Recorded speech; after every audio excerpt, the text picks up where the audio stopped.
세상에 몸담고 삽니다. 그렇지 않습니까? 현실이 우리의 전부입니다. 근데 이 몸담고 사는 세상은 무엇으로 작동될까요? 가장 깊은 뿌리를 보면요, 욕망입니다. 욕망. 물론 여기서 욕망이 나쁘다, 악하다 이렇게 나가면요, 기독교 신앙을 금욕적으로 오해합니다. 긴 시간을 할애하지 못하지만 기독교 신앙은 더 복됩니다. 그래서 오히려 나를 나로 살지 못하게 하는 헛된 욕망이 있으면요, 그걸 십자가에서 처리하신다는 거예요. 그리고 나를 나로 살게 하는 것이 신앙입니다. 나중에 이 부분은 또 언급할 기회가 있으면 그렇게 또 한번 설명을 드리겠지만, 이 부분을 놓쳐버리면요, 얘기를 하시는 분은 멋지게 보이고 그러나 듣는 우리는 부담이 되고, 또 그것을 보는 세상 사람들은 기독교는 고리따분하다, 꼰대다, 뭐 이런 이해를 가집니다. 그러나 그렇지 않습니다. 자, 그러면 제가 세상이 작동되는 것은 욕망이라고 했는데, 이 시대의 가장 큰 욕망은 뭘까요? 가장 큰 욕망, 돈이죠. 돈. 돈입니다. 물론 인류 역사에 재화에 대한 욕망이 없었던 적은 없습니다. 그러나 우리가 사는 세상은 현재 자본주의 그 자체입니다. 그러니까 자본주의가 우리 전부를 구성하고 있다는 거예요. 심지어 중국조차도 많은 분들이 오해하시는 것이 중국을 사회주의라고 하지만 그들의 뼛속 깊은 곳에서는 사실은 고래로부터 내려오던 그 대단한 어떤 돈, 거기에 대한 것이죠. 제가 1, 2부는 말씀드리지 않았는데, 그래서 여러분, 전 세계에서 가장 큰 장사치들, 사업하시는 분들이 누구예요? 유대인들과 화상, 그 중국 사람이라고 얘기하죠. 자, 그래서 이 자본주의에 살다 보니 돈이 아니면 설득이 안 됩니다. 돈이 아니면 설득이 안 됩니다. 예를 들면 올림픽 하죠? 그럼 뉴스에 뭐라고 합니까? 당장 경제 유발 효과가 얼마인지 얘기합니다. 또 우리가 지금 부산에서 엑스포 열려고 하더라고요. 그러면 고용 유발 효과가 얼마인지를 얘기해야 국민들이 받아들입니다. 그거 아니면 아무리 의미가 있어도 쉽게 수긍을 못하기 때문에 그렇습니다. 자, 더 나가서 요즘 대학이 참 어렵습니다. 제 친구도 교수들 있는데요, 뭐 신학뿐만 아니고 일반학 쪽으로 교수들 몇이 있는데 세상 말로 죽겠대요. 고3 학생들 이제 모집해가지고 학교에 어쨌든 등록을 시켜야 되니까 죽겠답니다. 근데 대학에서 요즘 무슨 일이 벌어지죠? 인문학과 관련된 과들을 폐과하고 있습니다. 왜 그럴까요? 돈 안 되니까. 돈 안 되니까 그렇습니다. 그런데 여러분 잘 보세요. 원래 대학은 아카데미라고 얘기하죠. 흔히 말하는 문사철, 뭐 그렇게 그것만은 다르가 아닙니다만 문학이나 역사나 철학, 이것으로 구성되었던 것이 대학 아카데미거든요. 근데 요즘 대학을 아카데미라고 할 수 있나요? 없잖아요. 제가 말씀드린 것처럼 돈 안 되니 인문학과 관련된 학과를 폐지하는 그런 모습들. 근데 아이러니합니다. 정말 아이러니한 것은 아직도 가시지 않은 인문학 열풍 아시죠? 온통 뭐 기업 CEO로부터 시작해가지고 초등학교, 심지어 유치원 아이들까지 인문학 강좌가 열리고 있습니다. 여러분, 여기서 우리가 세상의 단면을 봐야죠. 그게 뭡니까? 욕망과 실제의 간극, 욕망과 실제의 괴리, 이게 우리 사는 세상이란 겁니다. 자, 그런 점에서 오늘날 교회들이 우리는 예수님을 믿고 따릅니다 하지만 실제는 어떻습니까? 예수님과 전혀 상관없이 구는 이 시대, 이런 시대가 바로 욕망과 실제의 괴리, 그 현실이 우리 사는 삶의 모든 것이죠. 그러나 이것은 오늘날의 문제만은 아닙니다. 오늘만의 문제는 아닙니다. 그래서 오늘 읽은 본문에서 욕망과 실제의 날카로운 간극과 대립을 보게 됩니다. 자, 오늘 본문에서 예수님은 성육신의 클라이막스로 구속사를 완성하시기 위해 예루살렘에 입성을 하십니다. 이때 수많은 무리가 군중이 나와서 자신들의 겉옷과, 요한복음에 보시면 종려나무가 나와요. 종려나무 가지를 깔고, 그리고 호산나 호산나 목청껏 외칩니다. 목청껏 외칩니다. 여기 이 호산나라는 말은 아람어입니다. 아람어. 원래는 히브리어로 호시아나라는 말인데요, 이 호시아나라는 말은 여러분들 여호수아, 호세아, 그리고 예수님에 대해서 예수와 이런 말을 하잖아요. 그것처럼 구원이라는 뜻을 가진 이 호세아라는 말이 있습니다. 그리고 나라는 말은 지금이란 뜻입니다. 자, 그러면 수많은 무리가 나와서 호산나 호산나 하는 건 뭐죠? 지금 우리를 구원해주세요. 지금 우리가 해결할 수 없는 문제를 해결해 주세요 하는 그 갈망, 염원, 대단한 어떤 결기, 이것 때문에 우리 주님이 입성하실 때에 호산나 호산나 찬양을 했다는 거예요. 그러면 과연 그들이 지금 우리를 구원해 달라는, 벗어나고 싶은 현실이 뭔가 하는 거예요.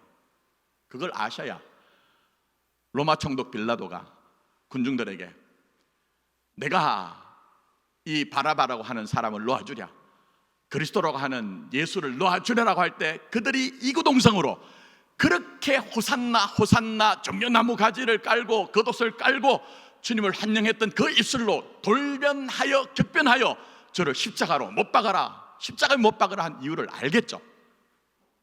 그 이유가 뭡니까? 오늘 본문 말씀 한번 보십시오. 자, 10절 말씀 한번 보십시오. 다 읽진 않고요, 필요한 부분만. 찬송하리로다. 그 다음 뭐라고 하죠? 오는 우리 조상 누구의 나라죠? 다윗의 나라예요. 이들이 이구동성으로 환호하며 주님을 환영하는 이유는 우리 조상 다윗의 나라여라고 하는 이 말 속에 함축되어 있습니다. 그러니까 그들의 역사 속에서는 가장 영광스러운 때, 가장 찬란했던 때, 그야말로 우리로 얘기하면요, 걱정 근심 없이 등 따시고 배부른 시절이에요. 그 시절을 메시아이신 당신이 우리에게 주셔야 합니다 하는 그 욕망, 그 갈망, 그것으로 지금 호산나 호산나라고 얘기를 하고 있는 거예요. 제가 역사 얘기를 자꾸 하죠. 무슨 목사가 저렇게 골치 아픈 역사 얘기를 자꾸 하나? 신앙은 관념이 아니기 때문에 그렇게 하는 겁니다. 여러분, 제가 몇 번 언급을 했기 때문에 이스라엘 역사 아시죠? 다윗 이후에 솔로몬 시대가 극강의 시대였습니다. 극강의 시대. 주변의 왕들이, 심지어 시바 여왕도 와가지고 아련할 정도였잖아요. 그러나 잘 나갈 때 조심해야 됩니다.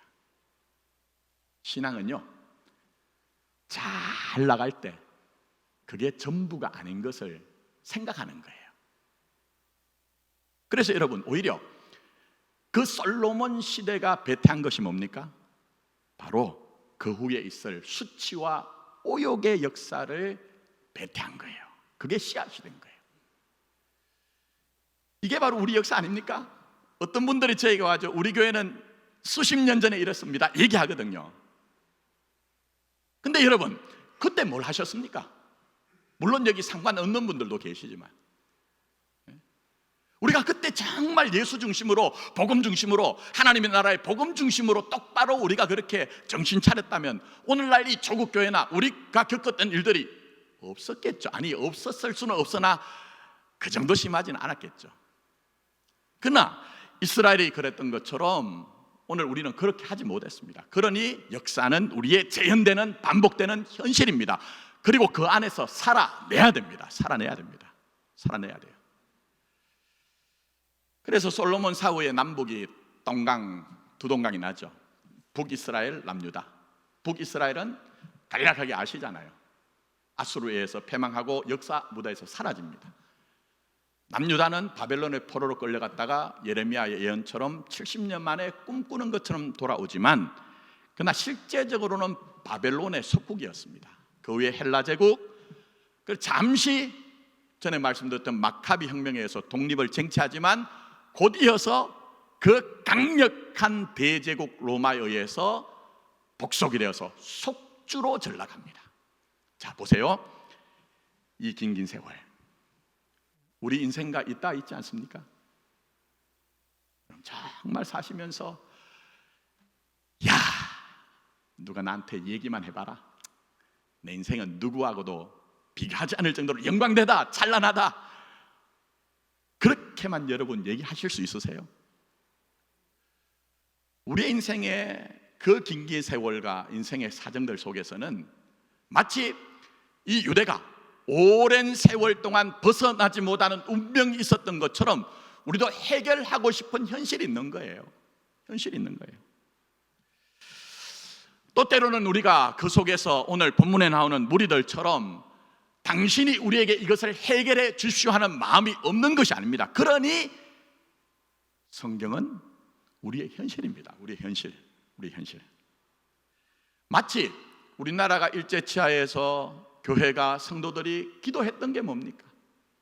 하나님, 저 일제가 빨리 패망하여 이 나라의 독립을 주십시오, 광명을 주십시오 했던 것처럼 지금 이들은 너무나 긴 세월 동안 침탈당하여 단식과 비명 속에 살다 보니 일순간 메시아신 당신이 이제 예루살렘 성에 입성하였으니 과거의 다윗처럼 그렇게 모든 적들을 해소를 하고 전부 다 해결해버리고 주변 나라들이 우리에게 와서 절할 수 있는 아름다운 그런 어떤 우리가 꿈꾸는 그런 그거 이루어주세요 하는 것 아닙니까?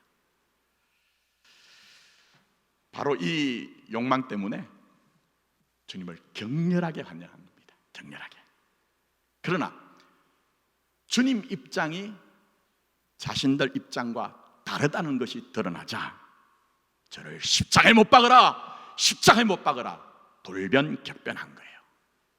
그러나 여러분이 정말 창세전에 그리스도 예수 안에서 택정함을 받아 구원받은 하나님의 백성이요 자녀라면 주님은 양보하지 않으세요. 그 수준에 머물게 하지 않으세요. 하나님의 나라는 욕망의 성취 속에 있는 것이 아니라 하나님 자신이 통치하고 다스리시는 나라이기 때문입니다. 그래서 우리 주님은 하나님의 나라는 먹고 마시는 것에 있지 않다고 했죠. 물론 자꾸 목사들이 엉터리 얘기를 해가지고 먹는 것 마시는 것이 쓸데없다 이따위씩 얘기하는데 그런 얘기는 아닙니다.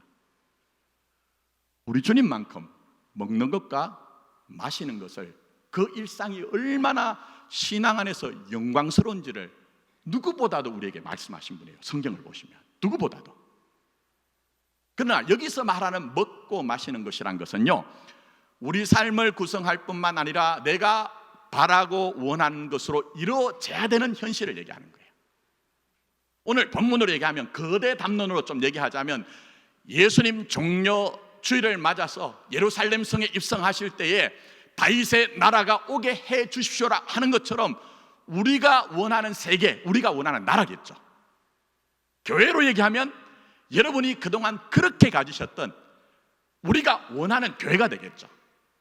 또 작게 조금 더 좁혀 말하면 내가 내 실력과 능력으로는 안 되지만 예수님을 통해서 이루고 싶은 어떤 소원, 이렇게 이해를 하면 되겠죠. 그러나 주님은 너희는 거기에 머무르지 않기를 원한다 얘기합니다. 그게 너희의 전부나 운명이 되지 않기를 원한다고 말씀합니다. 그래서 하나님의 나라는 먹고 마시는 것이 아니라 이사야 53장에 나온 것처럼 고난당한 어린 양이신 예수 그리스도가 우리의 역사 가운데 오셔서 십자가에 죽으시고 부활하심으로 말미암아 믿는 자들에게 주시는 의와 평강과 희락으로 임하는 거예요. 그게 하나님의 나라라고 얘기합니다. 그게 하나님의 나라. 여기에 대해서 택함 받은 여러분은 하나님이, 우리 주님이 양보하지 않는다는 것을 아실 거예요. 양보하지 않는다는 거예요. 자, 그러니 호산나 다윗의 나라를 이루어달라는 굳은 염원을 가진 군중들은 실망했겠죠. 우리도 가끔 실망하는 것처럼. 아니, 실망을 넘어서 분노하면서 저를 죽이라고 하는 것입니다. 그러나 말씀드린 것처럼 이게 과거의 사건만은 아니고 우리의 현실입니다. 만약 이게 과거에 머물렀다고 하면요, 이 사건을 성경으로 주실 이유가 없습니다. 그렇지 않겠습니까, 여러분? 왜 굳이 성경으로 주신 거예요? 이 바로 욕망과 실제의 간극 안에 십자가 있다는 거예요. 이 욕망과 바로 실제 간극 괴리 안에 여러분 목에 대인 십자가가 있다는 거예요. 여러분 목에 대인 십자가. 그러니 종려주일만 되면 목사들이 그 나귀 새끼를 타신 주님의 모습을 보고 인간적으로 겸손하자거나 그 무리들이 나와서 호산나 호산나 한 것을 보고 찬양하자는 정도가 기독교 신앙이 아니고요, 여러분이 살면서 때때로 욕망과 바램과 그러나 현실 그 실제 안에서 간극 속에서 주님이 나와 함께 하시며 주님이 나에게 역사하시기 때문에 그 주님을 믿는 믿음으로 여러분의 실제로 주어진 삶을 내 목에 태인 십자가로 감당해내는 거예요. 그걸 주님께서 우리에게 말씀하고 계신 것입니다. 제가 여러분들에게 자꾸 이런 설교를 하니까 어떤 분들은 실제적으로 저한테 아니 왜 목사님은 매일 그렇게 딱딱한 얘기만 하세요? 양보하지 않는다고 말씀드렸죠. 저도 언젠가는 주님 앞에 섰을 때에 선악간에 몸으로 행한 것들로 주님 앞에 서기 때문에, 삶으로 서기 때문에 양보하지 않는다고 말씀드렸습니다. 그러나 이해를 위해 저 일생을 살기 때문에 제가 두 번 사는 것도 아니고 경험은 하나입니다. 그래서 제가 이 욕망과 실제 간극 속에 십자가 있다는 것을 좀 설명드리기 위해서 제 얘기를 좀 합니다. 지난 재직회 때 제가 한 번은 나는 설교집은 안 내어도 비망록은 꼭 내겠다 말씀드렸습니다. 왜 그럴까요? 우리의 신앙이 현실과 상관없는 것이 아니고 현실 속에서 십자가가 있다는 것을 교회에 제 후배에게라도 알려주기 위해서 그런 겁니다. 이런 환영과 배제가 어디서 일어날까요? 욕망 속에서 일어납니다. 그래서 제가 저희 교회는 두 번째 담임하는 거 아닙니까? 저님 뒤에서 9년 동안 목회하고, 제가 목사를 별로 안 좋아합니다. 진짜 그렇습니다. 그런데 제가 진짜 존경하는 몇 분이 계세요. 근데 그렇게 존경하는 목사 선배 한 분이 저한테 이사를 앞두고 있는데 저한테 그래요. 김 목사 이제 서울로 가면 가장 먼저 달려오고 가장 친절하게 하는 사람을 조심해야 돼. 그러면서 하신 말씀이, 그 사람들은 김 목사 통해서 이루기를 원하는 것이 너무 크기 때문에 그래. 저도 9년 생활 담임했잖아요. 아유, 뭘 그런 얘기를 하십니까? 그런 생각을 했습니다. 그러나 제가 부임 전에 전임제에서 목회를 하는 동안도 전임제에 오신 분이 계시고요, 제가 아직 그 교회에서는 제가 사임 얘기도 일절 꺼내지 않았는데 서울로 오라 가라 하신 분이 계세요. 그리고 그 문서의 출처가 어디인지 모르지만 문서를 저한테 주신 분도 계세요. 그거 아직도 제가 유지하고 있습니다. 가지고 있습니다. 그러면서 본인들의 생각을 저한테 얘기하셨어요. 목사는 간단한 존재가 아닙니다. 하나님의 나라가 먼저입니다. 교회는 목사의 것이 아닙니다. 심지어 교회는 여러분의 것도 아니에요. 교회는 누구 것이죠? 주님의 것입니다. 주님의 것입니다. 다 따를 수 있습니까? 사람들 얘기를 다 좋은 목사 될 수 있습니까? 저는 그런 사람 아닙니다. 가끔 어떤 분들이 그래요. 목사님 조금 더 친절했으면 좋겠다. 전임제도 저는 쌀쌀 맞고 성질머리 고약한 목사로 유명했습니다. 왜 그러냐 하면요, 사랑을 다 주긴 힘듭니다. 제가 3부에는 조금 더 얘기를 할게요. 제가 모든 사람을 다 똑같이 사랑하기 힘듭니다. 그럼 저는 제 목회가 아는 만큼 설교하고 사는 만큼 목회하자는 거예요.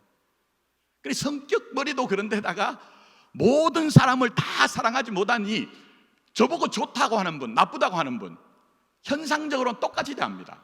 권사님 한 분이 그러더라고요. 한 번 전화가 와가지고, 목사님은 좋아요. 저 좋아하는 사람 별로 없는데 했더니 그분 말씀이 그래요. 목사님은 가까운 사람이나 먼 사람이 똑같이 대하니까요. 그러나 제가 이렇게 말씀드리는 이유는요, 그 후에 제가 말씀드린 것처럼 선배가 말씀하신 것이 재현됐어요. 그건 무슨 얘기입니까? 욕망이죠. 욕망입니다. 신앙은 그렇지 않습니다. 그렇지 않습니다. 왜 제가 이 썬소리 하느냐? 이제 와서 자꾸 그런 얘기 하느냐? 가지 말라는 거예요. 가더라도 멈춰서 돌아서라는 거예요. 생명의 길로 가자는 거예요. 하나님의 나라로 살자는 거예요. 여러분, 목사 그까짓 거 아무것도 아닙니다. 그렇지 않습니까? 하나님이 돌들로도 아브라함의 자손을 대신하는데, 아니 그깟 목사 하나 청빙하여 여러분이 가진 그 욕망을 재현하고 그것을 실현하겠다, 그렇게 하시면 안 됩니다. 생명의 길이 아닙니다. 생명의 길이 아닙니다. 자, 보세요.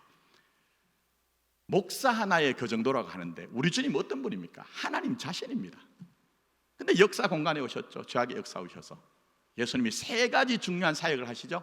하나님의 나라를 선포하시고, 저를 보실 때 자꾸 성경에 있는 얘기인데 그게 어디 있지 이런 표정인데, 선포하시고 가르치시죠.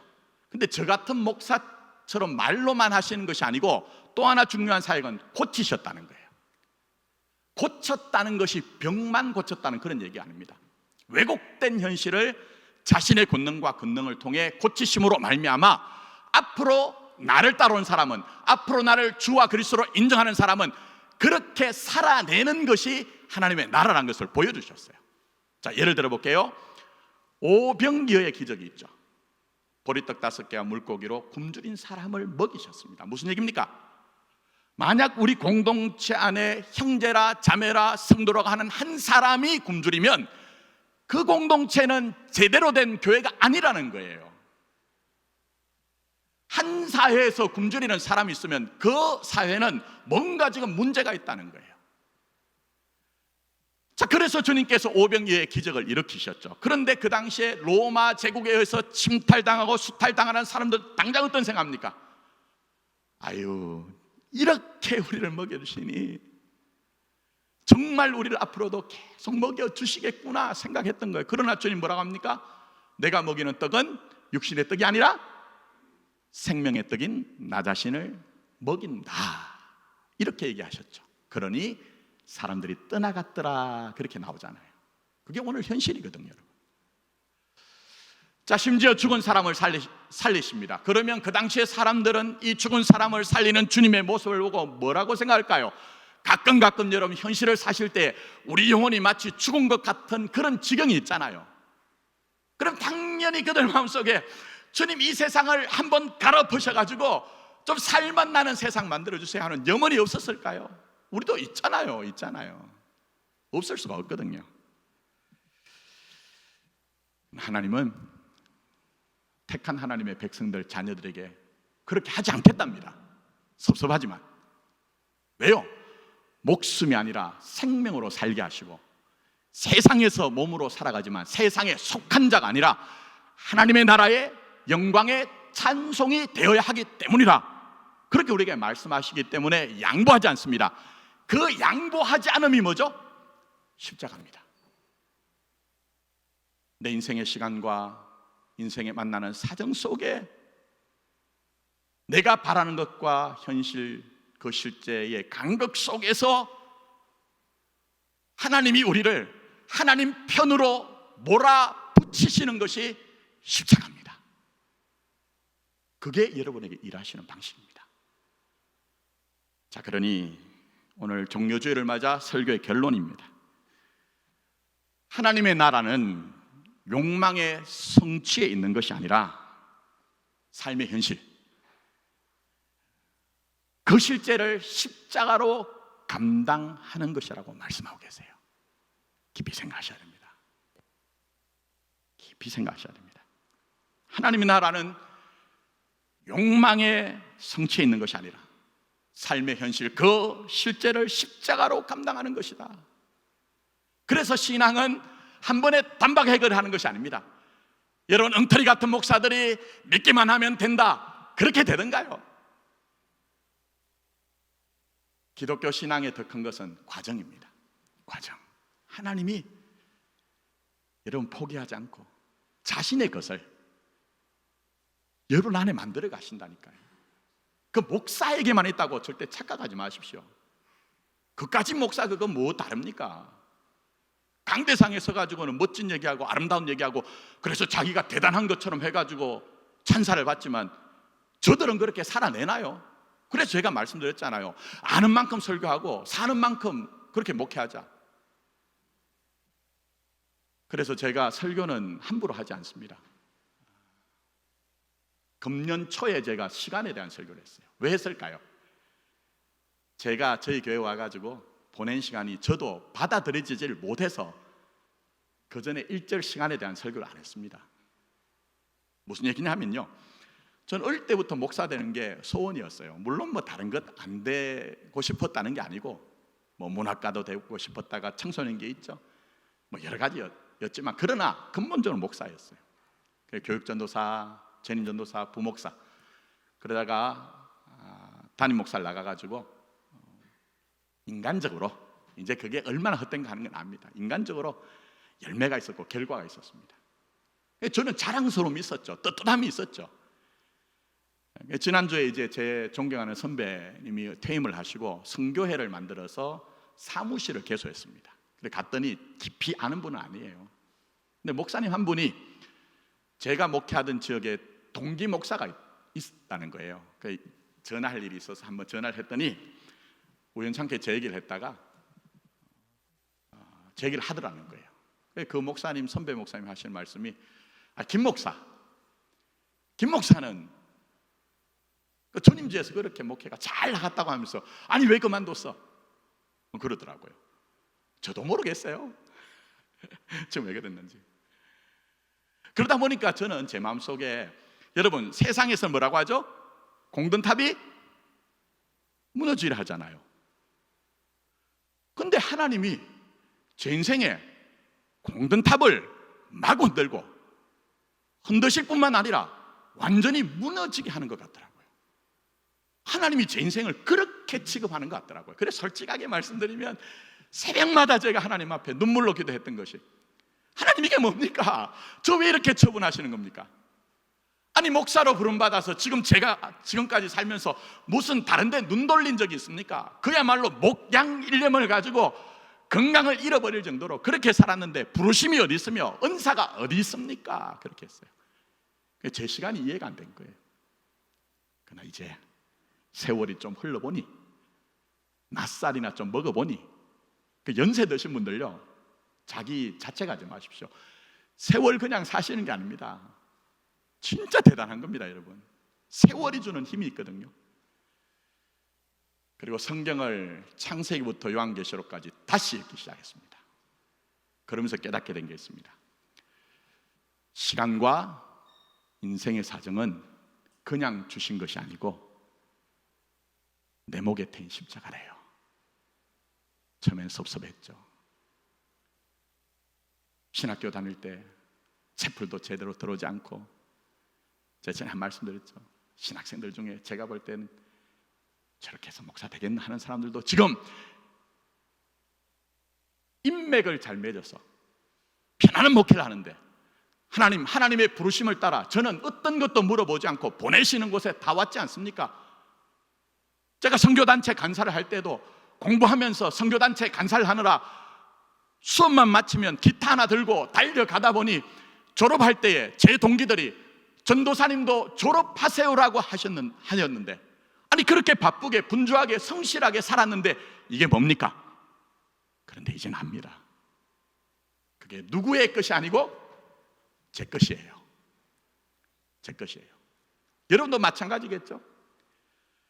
여러분이 사시는 시간과 여러분의 인생의 사정은 옆집 사람들 것도 아니고 교회에 오셔서 김 장로님, 최 권사님, 이 집사님의 것이 아닌 여러분 자신의 것이에요. 그러나 그것을 여러분이 믿음 가운데 받아들이면 십자가로 역사하여 가동하여 세상이 도무지 줄 수 없고 알 수 없는 그 하나님의 영광과 존귀와 평안의 삶을 주신다고 약속하셨어요. 그게 신앙입니다. 그러니 신앙이 뭡니까? 바라는 나, 되고 싶은 나라는 욕망이 아니라 내가 겪는 시간과 사정, 속에 내 목에 태인 십자가를 받아들여 예수님과 함께 예수님을 믿는 믿음으로 살아가시는 겁니다. 이건 놓치면 어떤 일이 있을까요? 예루살렘 성에 입성하시는 주님을 다윗의 나라라는 자신의 염원으로 바라보았을 때에 이들이 하나님의 나라의 소원이 없었습니까? 이들이 구원 얻기를 원하는 갈망이 없었습니까? 우리보다 더하면 더했지만 그러나 정작 자신의 욕망으로 주님을 바라보았을 때에 바라바는 놓아주고 예수 그리스도를 십자가에 못 박는 비겁과 파탄이 있는 거예요. 이 길 가지 마십시오. 이 길 가시면 안 됩니다. 절대 안 됩니다. 여러분, 사시는 자체가 대단합니다. 무슨 대단한 업적을 남기고 명분을 성취하는 게 아니고요, 주어진 현실 일상을 믿음 하나 부여잡고 사시면 그것만큼 복된 것이 없다는 거예요. 이게 제 얘기입니까, 여러분? 제 얘기하면 제가 죽어야죠. 세게 얘기하면. 자, 사도 바울께서 로마서 8장 31절에 자, 빨리빨리 끝낼게요. 자, 그런즉 이 일에 대하여 우리가 무슨 말 하리요? 만일 하나님이 우리를 위하시면 누가 우리를 대적하리요라고 합니다. 이거 목사님들 얘기가 뭡니까? 하나님이 너를 도우니 네가 하지 못하는 일 주님이 도와주셔서 사람들이 깜짝 놀랄 일들이 되어진다고 얘기하지 않던가요? 근데 과연 그럴까요, 여러분? 여기서 얘기하는 이 일이 뭡니까? 이 일이 주님이 말씀합니다. 성경은 꼼꼼합니다. 자, 29절, 30절에 그 앞에 뭐라고 얘기를 하시느냐, 제가 읽어만 드릴게요. 하나님이 미리 아신 자를 또한 그 아들의 형상을 본받게 하기 위하여 미리 정하셨으니 이는 그로 많은 형제 중에서 맏아들이 되게 하려 하심이라. 또 미리 정하신 그들을 또한 부르시고 부르신 그들을 또한 의롭다 하시고 의롭다 하신 그들을 또한 영화롭게 하셨느니라 했는데, 이거 제가 부임하자마자 성경 공부했습니다. 수요일날 제가 전임제에도 도착하자마자 수요일날 성경 공부를 해서 제가 앞으로 목회해 나갈 것들에 대해서 성경적인 근거가 뭔지를 다 설명했는데, 그때는 하도 힘들어가지고 성도들이 많이 나오지 않았어요. 그러나 이걸 다 설명할 수는 없잖아요. 그러나 하나로 정리하면요, 너희는 다르다는 거예요. 너희는 다르다는 거예요. 세상의 조건과 실력을 가지고 허락되어지지 않은 그 하나님의 영광이 이르도록 하기 위해서 하나님이 너희들 안에 함께 하시면서 그 영광을 이룰 때까지 쉬지 않고 일하신다. 그 내용입니다. 그 내용. 근데 이것은 세상적인 재물의 문제가 아니거든요. 명예와 권세의 문제가 아니거든요. 만약 그런 식으로 이해를 하시면, 여러분, 우리는 대부분 다 뭐로 삽니까? 세상에서 아무개시로 삽니다. 소시민으로 삽니다. 그러면 세상에 대해서 주눅이 들죠. 그렇지 않답니다. 쫄지도 말고 주눅 들지도 말고 너 자신이 얼마나 대단한가 하는 것들을 알라는 거예요. 너 자신이 하나님의 영광이 되었고 그의 영광이 되어져 가고 있으니 너 자신이 대단하다는 거예요. 그러니 부러워할 것도 없습니다. 사시면 그 자체가 어마어마한 축복인 거예요. 근데 우리가 살아야 되는 현실에 대해서 사도 바울이 정확하게 기록해놨죠. 그 아래에 보면, 이거 강의하진 않을게요. 자, 단어만 말씀드릴게요. 환난, 공고, 박해, 기근, 적신, 위험, 칼, 사망, 생명, 천사, 권세자, 현재일, 장래일 능력이나 높음이나 깊음, 다른 어떤 피조물이라고 얘기합니다. 이거 무슨 얘기죠? 그 당시로 보면 이거를 해석을 해드려야지만 쉽게 말씀드리면 살면서 겪는 모든 경우의 수입니다. 이해가 되시죠? 살면서 여러분이 겪는 모든 경우의 수를 얘기합니다. 그런데 예수의 십자가는 2000여 년 전에 구속을 위한 단회적인 유일회적인 십자가이지만 지금도 여전히 가동이 되어서 우리가 어떤 일들 가운데, 어떤 사정 가운데서도 그 하나님께서 아들을 주신 사랑에서 어떤 것도 끊을 수 없다고 한 것처럼 그 하나님의 집념 속에서 하나님이 함께 하심으로 말미암아 여러분을 여러분 자신으로 살게 하시는 거예요. 욕망의 하신이 되어서 바라고 원하는 것을 이루어야 되겠다는 것이 아니고 지금 그만큼의 분량과 시간과 사정 속에서 예수와 함께 살아내는 거예요. 여러분 이해되세요? 제가 설교하면서도 때로는 답답한 것이 조국 교회 성도들은 잘못 오리엔테이션 된 신앙의 흔적이 있어서 받아들이지를 못하시더라고요. 받아들이지를. 그러나 여러분 지금까지 살아온 세월 한번 보세요. 잘 보세요. 우리 살면서 성공이 없었던 것이 아닙니다. 성취가 없었던 것도 아닙니다. 행복이 없었던 것도 아닙니다. 영원하던가요? 영원하던가요? 깨어나게 하시죠. 그게 너 자신이 아니야. 그러면 살다 보면 때는 실패를 겪습니다. 그럼 당연히 낙심하겠죠. 허무하겠죠. 근데 시간 지나고 보니까 우리 주님을 믿는 믿음 안에서 내가 그것에 무릎 꿇지 않아야 되겠다는 것을 소원으로 주시고 기도하게 하시고 다시 일어서게 하지 않던가요, 여러분? 그게 성도에게만 허락되어 있습니다. 세상은 자기 실력, 자기 조건 가지고 삽니다. 자기만 남습니다. 그러나 여러분의 인생은 전부 다 살다가 보면 하나님, 예수님, 성령님 나를 포기하지 않았군요. 나의 나 된 것은 하나님의 은혜입니다 하는 것이 남더라는 거예요. 자, 그럼 보세요. 간단하게 정리할게요. 오늘 주님께서는 군중들의 한호를 보면서 만약 김 목사가 제 뒤에 앞뒤로 따르면서 사람들이 막 목사님 하면 만면의 웃음을 띠면서 할렐루야 할렐루야 했을 것 같아요. 근데 주님 그렇게 하시지 않죠? 만약 그런 모습이 한 군데라도 있었으면 사복음서 중에 한 줄이라도 기록됐을 겁니다. 그렇게 하시지 않습니다. 오히려 뭘 하시죠? 낙이 새끼를 타고 올라가시죠. 무슨 얘기입니까? 말을 타고 올라가시지 못했을까요? 그렇게 하시지 않습니다. 비록 초라하고 비루한 모습이지만 사람을 한 번도 태워보지 않은 그 약한 낙이 새끼를 타고 올라가면서 십자가를 향해 한 걸음 한 걸음 나가는 것이, 이것이 진짜 신앙이다, 이것이 진짜 사는 것이라는 것을 우리에게 이미 보여주신 거예요. 말씀드린 것처럼 사람들이 호산나 하면서 그렇게 환호를 지르는데도 주님께서 거기에 대해서 반응하지 않으신 것처럼 보이신 것은 그게 실제가 아니고 그 한호 뒤에 있는 현실, 그게 우리 신앙의 실제랍니다. 그걸 지금 보여주고 계신 거예요. 우리 주님께서 그 사람들의 조롱과 채찍이 철거에 비아돌로사 슬픔 고난의 길을 올라가셔서 7마디의 말씀을 하셨죠. 뭐라고 하십니까? 과거에 제가 다 설교했습니다. 고난주간에 길게는 말씀드리지 않습니다. 뭐라고 우리 주님께서 말씀하십니까? 아버지, 저를 사하여 주옵소서. 자기들이 하는 짓거리들을 알지 못합니다. 세게 말씀드렸어. 무슨 얘기죠?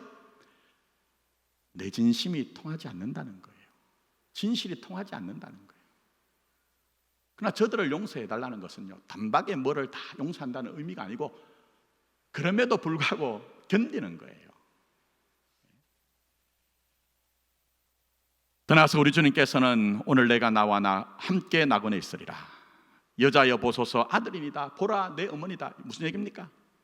여러분이 그러신 것처럼 내 하나 인생 붙들고 살기도 힘든데 아버지로서, 어머니로서, 자식으로서, 직장에서 내 삶을 경영하면서 져야 되는 책임이 있다는 거예요. 책임이 있다는 거예요. 엘리 엘리 라마 사박다니. 하나님 어찌하여 나를 버리십니까? 하나님이 여러분에게 등 돌리신 것 같은 때가 없던가요? 다 여러분 얘기입니다. 목마르다, 살면서 목마르지 않던가요? 우리를 대표하여 주님이 그 십자가에서 비명을 지르신 거예요. 그러나 멈출 수 없죠. 텔레스타이, 다 이뤘다. 아버지 내 영혼을 아버지 손에 부탁하나이다. 무슨 얘기입니까? 여러분의 삶의 현실에서도 우리 주님처럼 그런 비명과 탄식이 있을지라도 책임을 다해야 될 때가 있고 멈추지 않고 다 이뤘다고 말함으로 말미암아 우리 아버지 하나님 앞에서 언젠가는 부활의 몸을 들이볼 때에, 새하늘과 새 땅이 임할 때에 내게 주신 삶의 본물을 임무를 믿음 가운데 이나마 살았습니다. 아버지, 내 영혼 받아 주세요. 거기까지 간다는 거예요. 거기까지 간다는 겁니다. 자, 그러니 이제 말씀했습니다. 저를 보십시오. 무거운 얘기를 하니까 전부 다 고개를 떨구시고, 저 목사는 무겁게 얘기하는 것은요, 여러분이 대단하다는 겁니다. 여러분 정말 대단하신 거예요. 그러니 죽으시고 부활하신 예수님과 함께 사십시오. 그분을 믿고 힘내십시오. 믿고 힘내십시오. 말씀했습니다. 아이고, 이렇게 길게 갈 줄이야. 늘 기도한 게 제 입술에 재갈을 물려달라고 기도하는데, 자, 유행가가 하나 있습니다. 연극이 끝나고 난 후, 뭐 유행가를 얘기하냐, 여기 의미가 있기 때문에 그렇습니다. 읽어드릴게요. 연극이 끝나고 난 뒤 혼자서 객석에 앉아 조명이 꺼진 무대를 본 적이 있나요? 음악 소리도 분주히 돌아가던 세트도 이젠 다 멈춘 채 무대 위엔 정적만이 남아있죠. 어둠만이 흐르고 있죠. 배우는 무대 옷을 입고 노래하며 춤추고 불빛은 배우를 따라서 바삐 돌아가지만 끝나면 모두들 떠나버리고 무대 위에 정적만이 남아있죠. 고독만이 흐르죠. 얘기합니다. 유아인 때문에 그렇습니다. 제가 아는 중독 전문가가 계신데요, 마약 중독이라는 물질 중독뿐만 아니라 비물질적인 관계 중독이 있는데 그 이유 중에 하나가 연예인들이 많이 그런 경우가 있죠. 왜 그럴까요? 무대 갈채 뒤에 있는 삶의 현실이 공허하고 무겁기 때문에 그렇습니다. 근데 요즘은 문제가 일반인들도 그래요. 왜요? 그래서 우리나라가 마약 청정국이 더 이상 아니라고 얘기하죠. 무슨 얘기입니까? 내가 꿈꾸는 세계와 내가 살아가는 현실이 너무 괴리가 크고 너무 무겁고 어렵기 때문에 그렇습니다. 자, 그런 점에서 이제 정리합니다. 여러분 자신이 정말 대단하십니다. 정말 대단하십니다. 왜 그렇습니까? 우리도 외면하고 싶은 현실이 없는 게 아닙니다. 그러나 끌려라도 와서 살아가고 계시기 때문입니다. 그러나 이것은 살아야 하니 산다는 숙명이나 오기가 아니라 우리 주님이 우리에게 보이신 구원과 생명과 하나님의 나라를 이루는 길이 그렇기 때문입니다. 그러니 종려주일이 되면 목사들이 새끼 나귀를 타고 올라가신 주님 보고 겸손하자거나 종려나무 가지를 흔들며 호산나 찬양했던 무리들 보며 찬양하자, 이 정도가 기독교 신앙이 아닙니다. 그렇게 이해하시면 착각입니다. 진짜 겸손이 뭡니까? 진짜 찬양이 뭡니까? 주님처럼 내 현실을 아버지가 주신 십자가로 받아들여 한 걸음 한 걸음 나가 부활의 능력을 힘입어서 세상보다 하나님의 나라가 크고 세상의 권세보다 주님이 내 인생 붙들고 가는 그 사랑의 능력이 더 어마어마하다는 것을 알아차려가는 것, 이게 진짜 겸손이고 진짜 찬양입니다.